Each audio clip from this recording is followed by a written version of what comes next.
So I'm chilling like a villain. Hi, peeps. I'm hoping that'll settle soon. Hi.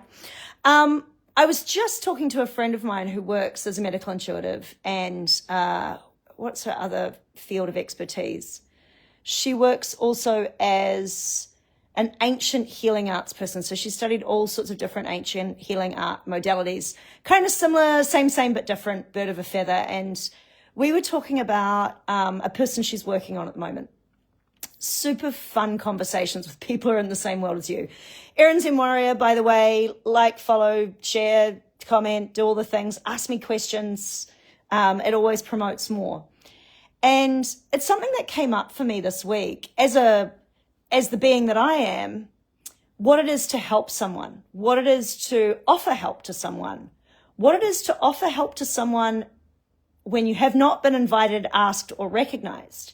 Now, I talk about human design on here, but to me, human design is super fun and super interesting because it holds all these little keys to relating that actually apply to us all. And when we're here in this world of like school for souls, we're actually here going to school with each other. We're learning from each other. And so, as I said to a friend of mine this week, all of the designs have strategies. And within all of those strategies, the reason those strategies are important to those designs is because it's usually their biggest blind spot in running their mechanism. And it's usually the most important strategy to running their mechanism with ease and having an easier life, right? So, but that doesn't mean that all those strategies can't be learnt from. So I often inform people a lot because manifestors and manifesting generators have a strategy to inform, and it works both ways. They need to inform in order to reduce resistance to what they want to do. And I need to inform them so that they're informed, and they like to be informed. 40% of the world needs to be informed. And so part of my movement through the world is just to keep people informed. And as a projector that's waiting for recognition and invitation, I'm not trying to initiate anything. I'm just letting people know what I'm doing, letting people know where I'm at, etc., etc. If you are gathering wisdom and you're not a reflector, take some time to do it. You know, the whole strategy of the reflector is to take 29 days. And why is that important? Well, because it takes 29 days to go through a full moon cycle, and it affects your chart, whether you're a reflector or not. So 29 days of wisdom gathering is good advice for anyone on any topic, right? And as a projector, all of my channels are projected, which means I'm here to help the other. And all those channels work by recognition and invitation. And so that's just something to be aware of. But here's the thing you learn as a projector when you're watching other projectors and you're watching other people, is that in order for a person to be awakened, the process of enlightenment, of awakening, is actually about self-recognition. And the projector is turned outwards. So we learn to recognize ourselves through looking at the other, hopefully, right? And a lot of the other designs are turned inwards, and they're going to recognize through turning inwards. The reflector is a bit different. But unless you recognize yourself, unless you are stepping towards an understanding of yourself, which is going to require you to let go of the idea of good and bad. Because when people associate a behavior like jealousy with being bad, it makes it hard for them to witness it, to accept it in themselves, and to process the data that jealousy is giving them. So there's this quality as you move into enlightenment, awakening, self-realization, self-recognition, where you have to take a step back from all the shit you've been told and dispassionately observe yourself without judgment. And that allows you to be jealous. It allows you to be angry. It allows you to be depressed. It allows you to be emotional. It allows you to be a dick. It allows you to be selfish. And there's a key there, because constructive selfishness is the fucking way forward, right? It is essential. Constructive selfishness actually becomes constructive for everyone, because you don't bring your density into other people's stuff by doing something out of obligation. And density is density, no matter what. And obligation, does it not sound dense to you?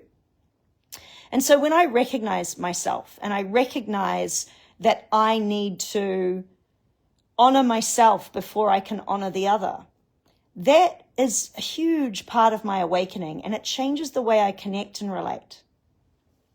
So the title of this was actually about how in your sleepiness you cannot meet the awakened. Of course you can't. How can you relate to somebody else if you have not learned how to relate to yourself?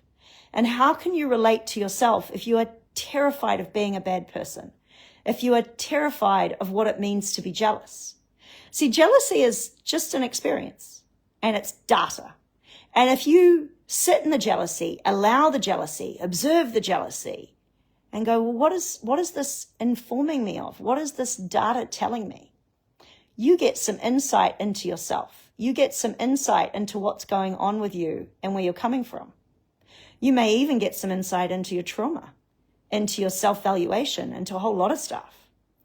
And so in order to recognize the other through whatever mechanism you have, you must recognize yourself.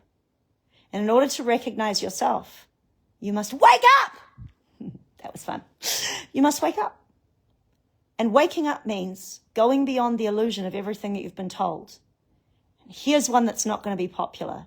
It was religion that told you about good and bad. It was religion that embedded that in society. In fact, the Romans used religion because it had moral coding. And that then spread through the Roman Empire, through the Germanic Empire, into England, that is a German crown, and then into the Little Lions and out into the Americas and, New Zealand, Australia, etc. And so religion embedded an idea of moral coding. And moral coding actually set up the basis of the familial cross that has indoctrinated us into tribal obligation for the last 400 years. You do as I say while you live under my roof. If I give you this, you give me that. If I prostitute myself for safety, you will give me safety, And so there's a whole lot of stuff when it comes to unpicking yourself and seeing things. And there's so many tools. There's Buddhism, there's archetypes, there's understanding the feminine and the masculine. There's Kriya Yoga, there's different awareness systems you can use. There's human design, there's astrology, there's all these different things that can give you pathways. There's meditation and to go into some of the more common, like Western systems, therapy systems, psychoanalysis, Gabor Mate's system, the compassionate self-inquiry system. Like, there are so many different tools. Whatever fucking works, I don't care. Whatever works to wake you up and allow you to dispassionately observe yourself so that you can meet me. And here's something that came up for me this week. I was interacting with a client and I realized that they thought they were my equal. It's a weird and arrogant thing for me to say. Totally true. And as I looked at that thought process in myself, I was like, well, it's true, they're not my equal, but not because we are not all on some level the same. We are. You are me and I am you. That's true. But they're not my equal because they're not awake enough yet. They're still sleeping a little bit. And because they're still sleeping, they don't quite see themselves. And in that moment, they cannot meet me.